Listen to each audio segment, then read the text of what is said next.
So, as we all look ahead to the World Athletics Championships in Budapest, I'm delighted to welcome Mark Fulton, Executive Producer at World Athletics Productions. First of all, Mark, if you can explain, what is the service that you provide? So, World Athletics Productions was set up in 2018, and it is a joint venture between ITN and World Athletics.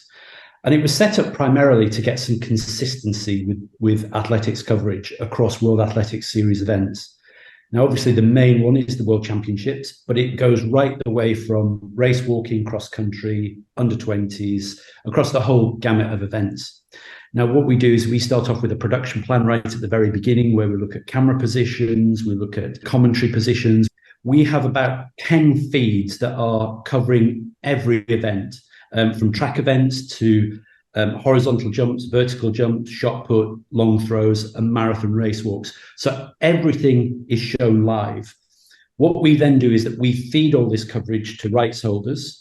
Some of them have studios around it. Some of them have reporters around it. And they're very nationalistic. So they dip in and dip out for their own reasons.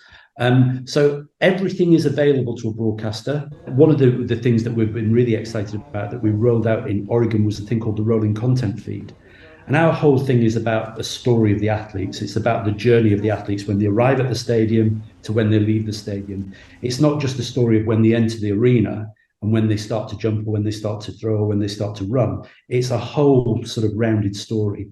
And we've allowed the rights holders to put in requests for footage. So things like if they wanted an athlete arriving or if they wanted a certain athlete warming up, if it's nationalistic, then we would do it. But we would always cover the main athletes anyway. But if it's something that's very nationalistic to a particular broadcaster, then it makes it better for their coverage, and it means that we're offering a better service to them. On average, we probably broadcast, I would say, probably 8 hours a day. We probably film somewhere in the region of 300 hours. In the broadcasting world, are there particular challenges involved in trying to broadcast an athletics competition, especially on this scale? Gosh, yes. The challenges are huge. It's a very complex setup. I think that probably the best analogy that you can give is that if you think about a football match and you have one truck that is filming a football match, and you have maybe for a big Premier League football match, you'd have maybe 30 cameras. We have 10 of those, and we have probably about 120 cameras in the stadium. So the scale of it from a technical point of view is enormous, and trying to get all that to weave together is a challenge. I think in Budapest, we have about 400 people. We're a very international team of people, and that's something that I was very, very conscious of when I took over the role in 2018, that we didn't just become UK-centric. So what we did was that every event that we've done is that we've tried to leave some form of legacy, and we bring people with us. So when we did the under-20s in Nairobi, we identified maybe 20 people that actually come with us around the world to different events. We did a thing with Oregon University where it was about designing the title sequence for the championships. One of the young guys that won that came and worked for us in the championships, and then subsequently has actually come to work with us in Budapest. So it's a real sort of legacy for him to come from championship to championships, and he's really excited about that. And then when we went on to Cali straight afterwards, we probably identified maybe 5 or 6 people, a director in particular, a young director from Portugal. She's going to be coming working with us in Budapest. So it's a really international crew. And the world seems obsessed with innovation and change, and we're all very excited when we say, oh, new graphics, and the commentators get excited when they can use these new graphics. Mark, what would you say are some of the innovations? Can you let the cat out the bag here? Are we going to see anything brand new and exciting in Budapest? We never introduce something for the sake of introducing it. It's probably the best thing to say. There has to be a reason for introducing things. So the introduction of a wire cam and the rail cam on the home straight and the back straight, there was a reason that we did that, because it was always as though that the athletes were just dots at the other side of a track. So what we've done is that we move on to the field events, and that was one of the things that I always wanted to do when I took over this role, was give more credence to field events, because I always just felt as though they were just a little bit they were shoved in a little bit between track, which was wrong. And what we've done with those is that gradually over the years is we've added more things. So the big thing that we've added this time is for the horizontal jumps is that we've added a wire cam for the horizontal jumps that will track the athletes down the runway, and you'll be able to see the speed of the athletes as they run down and go to takeoff. Now that's an angle that's never been seen before, but it's an angle that we feel as though gives the right message, the right sort of thing about the speed of the athletes going down the runway. You always see the camera one coverage, which is a camera that just follows them down the runway, and you see them, it just pans across them. Wouldn't it be great if we introduced this and this became the new camera one coverage? I'm not saying it will be, but wouldn't it be great if it was? It's a new innovation that we bring to the event. But that said, it's a high motion camera, so we can use it as a high motion, as a slow motion as they come down the runway. So there's an added advantage with that as we bring to it. I think from the track perspective, one of the frustrations I've always had from all my years in athletics and from watching athletics is the non-automatic qualifying situation. You don't know where the non-automatic qualifiers are and who they are until all the heats are finished. And then you get a list of the non-automatic qualifiers below the people that have automatically qualified. What we've done this time is that we've introduced a thing called the queue room. And that is basically to enhance the narrative and to enhance the storytelling of all events that have non-automatic qualifiers. Now, at this World Championships, that's everything from 100 meters up to 800 meters. So the premise with this is that once an athlete has finished, they will then be taken into the queue room where they'll be looked after. It won't just be a cold plastic seat that they'll sit on. It'll be comfortable sofas. There'll be places where they can warm down. There'll be foam rollers. There'll be mats. There'll be drinks. They can get access to drinks, to water, to anything that they want. But then they'll sit in there, and then they have a view of the track feed. And then what happens is that the next heat comes through. And if nobody qualifies, if nobody goes faster than those non-automatic qualifiers, they stay in the room.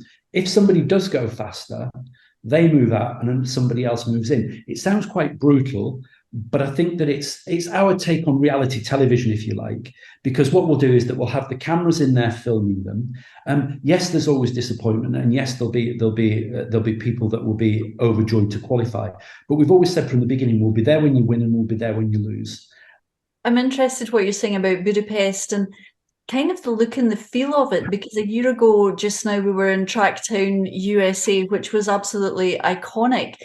Do you think, Mark, there will be a very different look and feel to this going from USA West Coast into Budapest?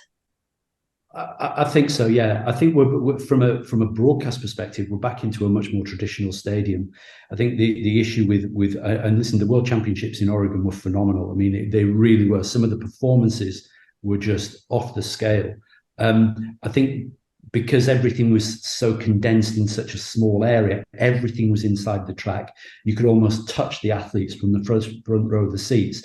This is very much more a traditional stadium. There's a lot more space to work with, but it's a phenomenal stadium. I think it's one of the best stadiums that I've ever been to. It's purpose-built for athletics. It's, we are told, phenomenally quick. I was out there the Hungarian National Championships, and I have to say that I was absolutely blown away by the whole setup, the look. I think it's got a real sort of a real championship feel about it. I think it is very, very exciting. Mark, I want to ask you about some of the voices behind your productions. Tell me about the caliber of this commentary team and also the behind the scenes people that you have brought on board. Yeah, I think that one of the things that we have to look at is that it's a 50-50 male-female sport. And what we show on the screen has to be reflected behind the screens as well. So we've made a sort of a real conscious effort that we've brought on some of the best female directors, female producers in the business that have got a wealth of athletics knowledge. We've worked really hard on that. I think it's been slightly more difficult in the technical areas, but it's getting better. We've made a conscious effort that actually looking forward from Budapest is when we come to Glasgow, that we will have a 50-50 split team. I think in terms of our commentary team, again, it was always seen as a male lead commentator and a female co-commentator. We've really expanded that out. So we have probably, I think it's a 50-50 split of male-female commentators. We have Rob Walker, whose enthusiasm is boundless. It's exhausting just talking to him sometimes, but his enthusiasm is one of the most enthusiastic people I've ever come across. I have Hannah England, who again has come on phenomenally as a commentator, who actually now leads a lot of our sessions as well. So giving Rob a bit of a rest, she comes in and she takes over the lead side of it. We bring in Dan O'Brien's been with us for 2 championships, the world decathlon champion, who just has his wealth of knowledge across a multitude of events is just eye-wateringly good. We bring in Jenny Meadows, whose husband coaches Keely Hodgkinson. Very much her and Trevor, they know what's going on. So we tend to get stories much quicker than some other people do because they've got their ears on the ground. And and her enthusiasm, again, is just boundless. And then Tamsin Lewis, Manu, she coming over from Australia, absolutely phenomenal, really just boundless energy. And then on the marathon race walks, we have Tim Hutchings and we use Mari Yamauchi, who I love dearly. I think their commentary is fantastic. I think it's really enthusiastic. I'm really excited about those. And we bring Mark Coogan in, who comes in as an on-course commentator on the bikes for the marathons. But one of the exciting announcements that we have just been able to reach in the last few days, we've had backwards and forwards with Jake Whiteman and his agent, and Jake is going to come and commentate on 1500 meters men's and women's, which I think is a great coup for us. I think it's slightly surreal for Jake to be commentating on a world title that he actually holds at the present time. But yeah, really, really exciting. And I think we're attracting that caliber of athlete to come and work with us as well. What are your ambitions for this Budapest World Championship? I would like everybody the Monday after the championships just to sit back and go, wow, what a championships that was. This is a massive opportunity for the sport, a really big opportunity. I think everybody thought that once Bolt had gone, where was the sport going to go? But I think the athletes are doing their job. They're doing their job at the moment. The performances are off the scale in some areas. And I think that we have to do our job. They're giving us the tools to do our job. They're giving us the performances, and we have to put a production together that is worthy of their performances. And I'm sure that we will. And I'm sure that on the Monday, we'll be able to sit down and go, wow, what a championships that was.